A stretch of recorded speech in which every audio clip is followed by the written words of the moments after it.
Spiritualità e soldi. Percorsi spirituali a pagamento. Davvero tutta la spiritualità deve sempre comunque essere gratis e non avere nulla a che fare con il denaro? Io penso che su questo argomento ci sia da ragionare e lo faremo attraverso due macro temi principali. Il primo, il rapporto dicotomico tra spirito e materia, e il secondo, il fattore tempo. E alla fine del video ti racconto alcuni modi alternativi che avevo trovato io per provare a lasciare delle alternative oltre al normale vile denaro e ti farò sapere com'è andata.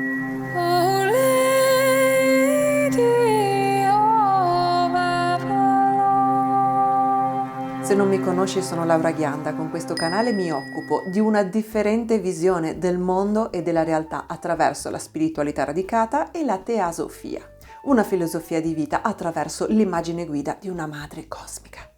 Iscriviti al canale per trovare ogni giovedì un contenuto per chi non ha paura di pensare fuori dagli schemi. Entriamo nel vivo di questa questione. Percorsi spirituali a pagamento. Sono tutti una truffa? È tutta fuffa? È solo un modo per spilorciare e guadagnare alle spalle di poveri sprovveduti?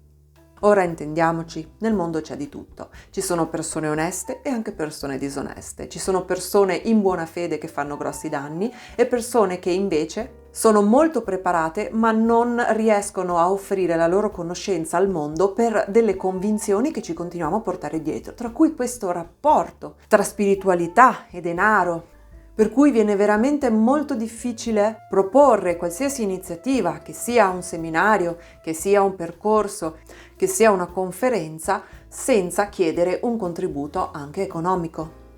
Ora, tanto dipende anche da quale tipo di tradizione e di credenza tu vuoi sposare. Perché la grossa questione del rapporto economico anche nel percorso spirituale o nella spiritualità ha a che vedere con una grossa dicotomia, quella tra spirito e materia.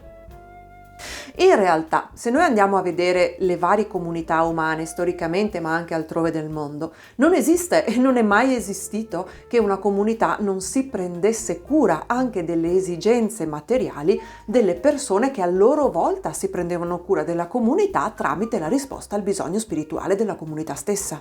Ma un po' tutte le correnti hanno avuto delle forme di sostentamento anche molto importanti. Pensiamo a quello che costa, per esempio, costruire un qualsiasi tipo di tempio. Pensiamo a quanti soldi, quanto denaro, quante risorse economiche sono state investite anche per costruire templi lontani da quelli attuali. Lontani nel tempo e lontani nello spazio, a quanta storia dell'arte abbiamo proprio grazie a questi investimenti, a quante meraviglie possiamo andare a visitare. Ma guardiamo bene questa dicotomia, spirito contro materia. Questo di porre in scontro dicotomico i termini di queste polarità è uno dei punti centrali del mio lavoro, tutte le polarità, non soltanto quello spirito e materia. Se mi segui da un po' lo saprai. Il grosso problema delle coppie dicotomiche è proprio l'aver posto in divisione due termini che in realtà sarebbero originariamente uniti. Nel momento in cui io pongo in scontro questi due termini, una prende il sopravvento sull'altra e nel momento in cui lo faccio, il rapporto tra l'una e l'altra non sarà più di vinco-vinci, ma sarà di vinco-perdi. Questo significa che nel momento in cui si innalza uno, l'altra scende e viceversa. Quindi da qui c'è l'illusione della necessità di una continua guerra, perché se dobbiamo innalzare lo spirito, dobbiamo abbassare la materia. Questa è la credenza. Viceversa, sempre la credenza è che se siamo in un mondo materiale, la ragione di questo mondo materiale è perché la materia prenderebbe il sopravvento sullo spirito e quindi bisognerebbe innalzare ancora di più lo spirito, sconfiggere la materia. Non è esattamente così. La ragione è esattamente nella scissione, perché nel momento in cui io prendo questi termini e li metto in interazione, dove lo spirito nutre la materia e la materia nutre lo spirito, ecco che allora sì, vado a ricomporre l'equilibrio, perché siamo fatti di tutto questo. Ci sono tradizioni, ovviamente, che sono fortemente sullo scontro tra spirito e materia, però questa non è la tradizione da cui provengo io. E da qui dovrebbe, se volessimo ragionare anche per coerenza, provenire una larga fetta delle persone che sono interessate a questo tipo di lavoro. Mi spiego. Per quel che riguarda la teosofia, ovvero la spiritualità della dea, la dea non è un essere solo spirituale trascendente. Infatti, se noi guardiamo la radice della parola materia, è evidente questo mater, questa madre.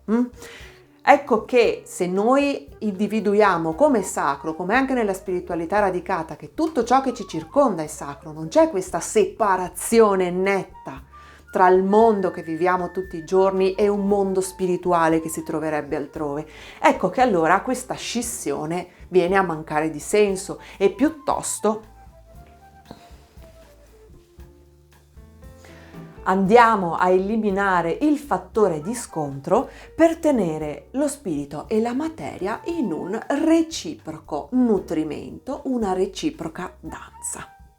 Noi siamo ancora molto condizionati e condizionate per cultura a vedere questa scissione ed è per quello che scattiamo in automatico tutte le sante volte che troviamo una proposta comunque di un contributo nel difendere strenuamente i diritti dello spirito sopra la materia. Ecco qua, rapporto vinco-perdi. Però, e continuiamo il discorso spostandoci lentamente verso la seconda questione, quella del tempo. Quello che si manca di considerare è che qualsiasi persona che si occupa di qualsiasi tema, se è una persona seria, e questo non dipende dal fatto di farsi o meno pagare, c'è qua un discernimento che deve essere applicato per distinguere chi è serio da chi non lo è. C'è dietro un lavoro immenso. Non andremo mai da uno psicoterapeuta o da una psicoterapeuta a chiedere la gratuità. Eppure lo psicoterapeuta o la psicoterapeuta ci fa un gran servizio nell'aiutarci a mettere ordine dentro di noi. Non andremo mai a chiedere a un panettiere che ci regali il suo pane, eppure anche il panettiere fa un gran servizio potendo portare fisicamente un alimento, ci dà da mangiare, ci sostiene per tutta la comunità in cui è inserito. Che cosa hanno in comune la o psicoterapeuta e il o la panettiera? Hanno in comune questo, con la persona che lavora nella spiritualità, il tempo. Quello che le persone pagano in un percorso spirituale sostanzialmente è questo. Il pane ha un costo perché ha un costo la farina, perché ha un costo il produrre la farina, perché ha un costo la materia prima in generale, perché ha un costo il tempo lavoro, perché ha un costo l'affitto del laboratorio, eccetera. Noi paghiamo quelle persone che usano il loro tempo per una cosa che non usiamo noi, perché potremmo benissimo coltivarci il nostro grano, produrre la farina e farci da noi il nostro pane. Probabilmente non lo possiamo fare. Non lo possiamo fare perché? Perché il nostro tempo è probabilmente impegnato in un'altra attività. Lo o la psicoterapeuta, lo stesso discorso, per arrivare alla sua professione. Comunque ci vuole una mole impressionante di studio, una psicoterapia a loro volta e dei tirocini anche molto severi. La persona poi mette a disposizione il suo tempo per ascoltare quello che sono le tue problematiche, anche le mie problematiche, e quindi noi andiamo a pagare la sua preparazione e questo tempo. La persona che lavora nella spiritualità, soprattutto quando è seria, è esattamente la stessa questione. Dietro c'è una preparazione, la frequentazione di corsi di formazione, viaggi. Penso e non li conto tutti i viaggi che ho fatto su e giù in Inghilterra per andare a sperimentare le cose che adesso vado a proporre alle persone. E anche il tempo che ci vuole per costruire i percorsi, costruire il materiale, seguire le persone. Un tempo che se io metto in questa particolare attività non posso mettere in un'altra attività. È chiaro questo concetto?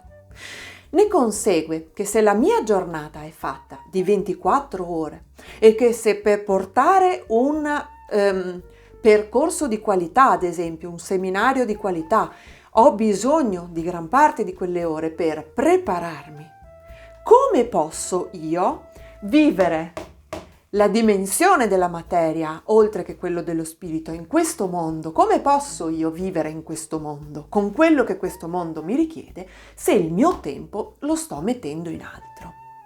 Ecco che non è semplicemente una questione di attribuire valore e cercare valore alternativo, come mi ha detto un'amica nella pagina, è una questione molto più approfondita. È un po' come quando ai freelance si propone di pagarli in visibilità. Ricordo la battuta di un amico che con un fumetto scrisse: adesso vado in banca e chiedo se il mutuo lo posso pagare con la visibilità. Quale altro valore possiamo veramente dare?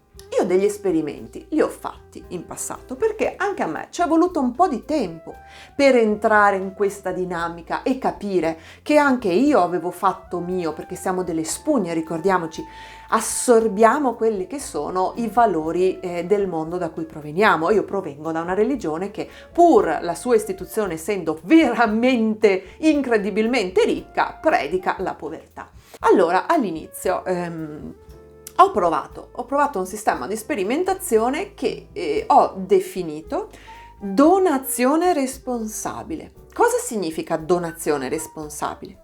Significava che da parte mia io avrei reso pubbliche tutte le spese che stavo sostenendo per il percorso che stavo proponendo. E senza nemmeno una forma di retribuzione, perché questo poi è anche l'assurdo, nonostante tutto, si parlava meramente di rimborso spese di viaggi, rimborso spese di materiale, affitto della sala, eccetera.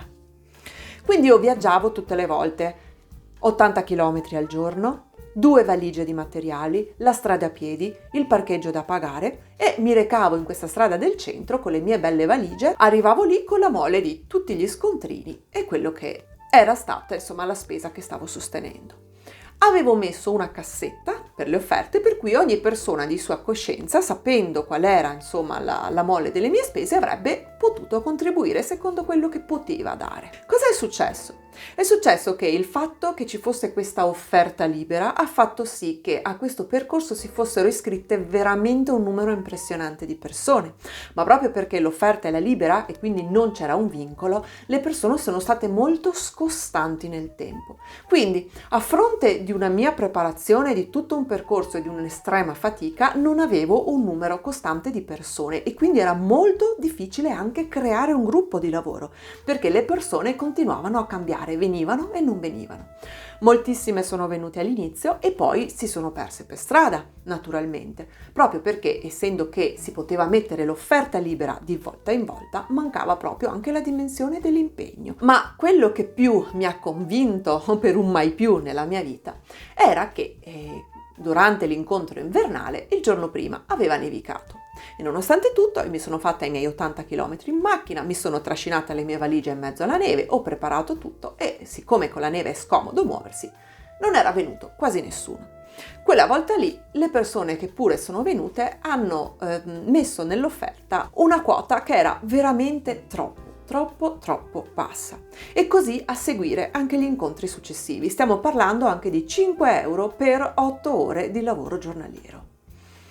Ne consegue che alla fine del percorso io ho perso diverse centinaia, parlo di centinaia, non di decine, centinaia di euro, che ho messo di tasca mia e che non ho mai avuto più rimborsate.